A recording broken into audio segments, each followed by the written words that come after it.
Shalom kepada Bapak dosen dan teman-teman semua. Perkenalkan, nama saya Bista Arbon Nurwatonis, NIM 20030300077, kelas B semester 3, jurusan Sosiologi, mata kuliah Masyarakat dan Kebudayaan, Fakultas Ilmu Sosial dan Politik, Universitas Nusa Cendana Kupang, 2021. Pada saat ini saya akan mereview buku.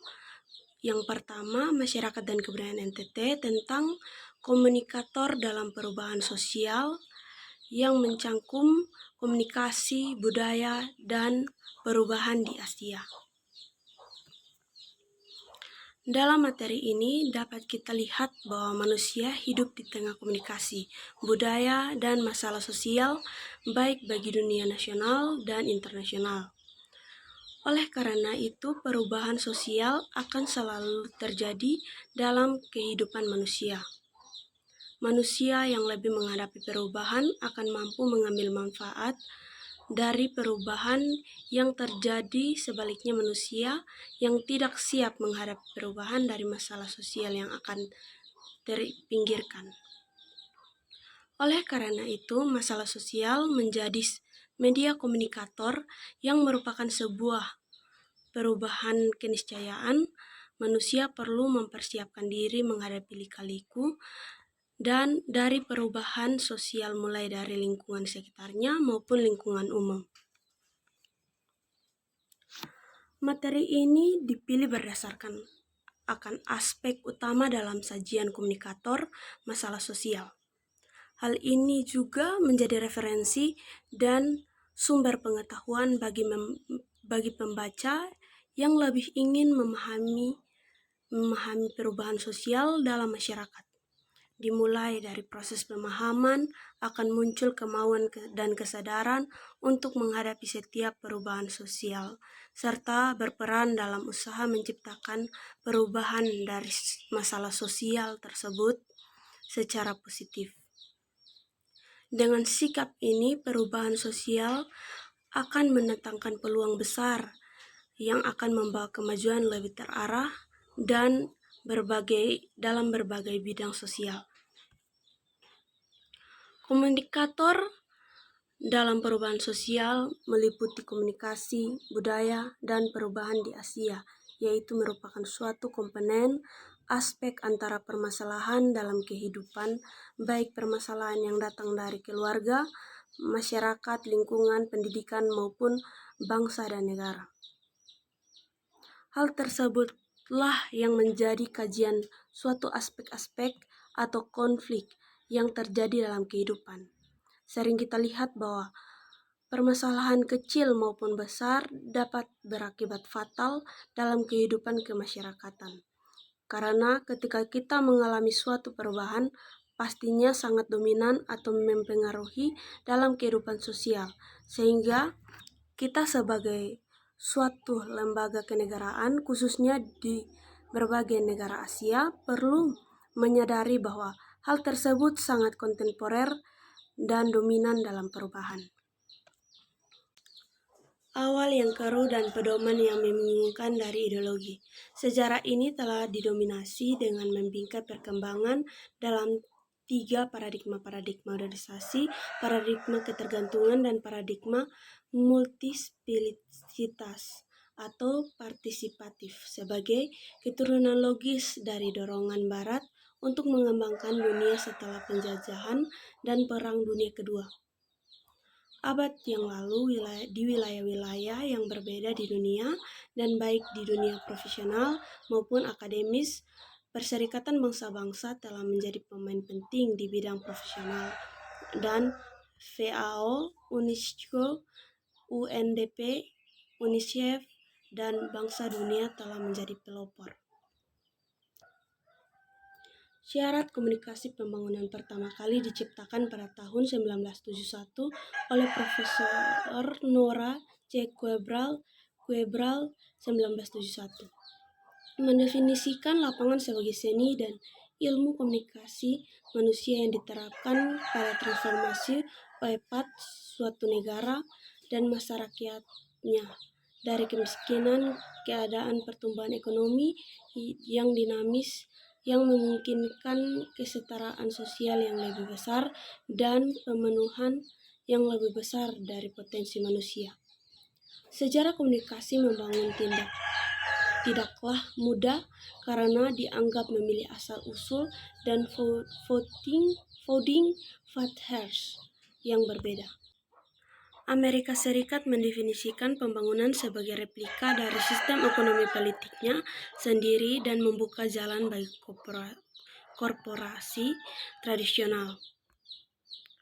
Mayoso 2006 menyarankan agar komunikasi pembangunan dibahas dalam bentuk jamak dan dibagi menjadi 6 aliran. Keenam aliran pemikiran dalam komunikasi pembangunan ini terdiri dari Bretton Woods, Amerika Latin, India, Afrika, Los Banos, dan Sekolah Komunikasi untuk pembangunan yang perubahan sosial. John Land berbagi pengalamannya dengan institusi sebagai Institut Pers Filipina, Yayasan Pers Asia, UNESCO, dan Gerakan Non-Blok, dan mengevaluasi isu-isu yang mereka hadapi. Dan lebih jauh lagi, ia harus menangani komunikasi yang berorientasi pada masa arus informasi dua arah. Teknologi tepat guna, terjangkau, dan berkelanjutan, kebebasan, dan otonomi untuk melakukan penelitian serta teori dan metode penelitian yang relevan lebih akomodatif terhadap adat istiadat. Emil Nchanani menceritakan lebih dari 50 tahun ia bekerja dalam penelitian komunikasi internasional dan komunikasi pembangunan. Ketika Ames Brother Report pada tahun 1980 mulai menunjukkan oleh dalam paradigma modernisasi komunikasi pembangunan yang diwakili Wilbur Smarm dan mengarah pada studi yang lebih kritis, tidak komunikatif maupun pembangunan. MC Yani juga membahas tujuan pembangunan milenium Perserikatan Bangsa-Bangsa setelah tahun 2000. Dia meninjau proyek besar yang dipimpin Jeffrey Sachs antara 25 sampai 2015. Dengan berbagai reaksi terhadap keberhasilannya, ia diperkenalkan diskusi para ekonom mengenai nilai besar dan kecil. Usaha Aris mempromosikan kerangka kerja komunikasi lingkungan partisipatif yang melibatkan orang-orang biasa dalam proses komunikatif tentang masalah lingkungan sehingga mereka mampu mengidentifikasi masalah dan secara kolektif diberdayakan untuk membuat keputusan untuk memperbaiki situasi mereka. Media partisipatif menyediakan platform penting bagi masyarakat untuk menceritakan kisah mereka dan menciptakan kesadaran tentang isu-isu lingkungan dan perspektif mereka sendiri. Kennedy berpendapat bahwa meskipun proses Sky River tidak mungkin untuk dikemas dalam beberapa fitur umum yang dapat diterapkan pada berbagai situasi, yaitu tidak seperti advokasi kolaborasi, berfokus pada proses perubahan, pada pengorganisasian dan mobilitas kompetensi warga negara.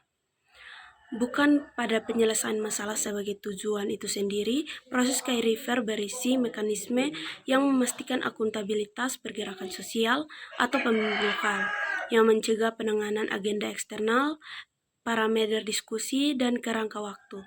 Proses menghormati warga negara yang memuat keputusan yang bertanggung jawab dengan memberikan kesempatan kepada kedua belah pihak untuk menyampaikan pandangan mereka secara langsung tanpa distorsi yang sering diakibatkan oleh penggunaan perantara seorang advokat. Kontrol warga atas semua fase proses Sky River ditambah dengan penggunaan video dan film yang sensitif, mendorong pengembangan rasa kekuatan kolektif yang mengimbangi ketidaksetaraan status sosial dan ekonomi serta pemberdayaan budaya. Sky River dimulai dengan kebutuhan lokal tetapi memungkinkan pembangunan koalisi dengan komunitas lain dan aliansi dengan mengambil keputusan jika bermanfaat secara strategis. Proses Sky River mendorong pengembangan solusi yang diprakasai oleh komunitas, bukan hanya deskripsi masalah atau keluhan, sehingga memberikan informasi yang matang dan konstruktif untuk ditangani oleh pengambilan keputusan.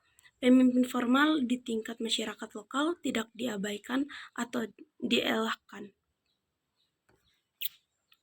Komunikasi pengembangan yang mendalam tidak mungkin dilakukan tanpa pengetahuan yang cukup tentang budaya dan persepsi penerima. Sayangnya, terlalu sering solusi komunikasi didasarkan pada stereotip dan data sosial ekonomi kelompok sasaran. Tidak cukup pertimbangan yang memberikan fakta bahwa sebuah proyek memerlukan informasi khusus tentang karakteristik komunikasi para peserta, ruang lingkup, dan penerapan seluruh komunikasi di setiap komunitas dan bahasa yang paling tepat. Di antara aspek-aspek lainnya, para penulis berpendapat bahwa kunci dalam jenis penelitian komunikasi ini adalah interaksi dengan orang-orang yang menjauh dari tren, yang terdiri dari pencarian data dan diekstraksi tanpa terlibat apapun dalam konteksnya, sehingga partisipasi aktif dalam calon lawan bicara dari proses komunikasi tertentu.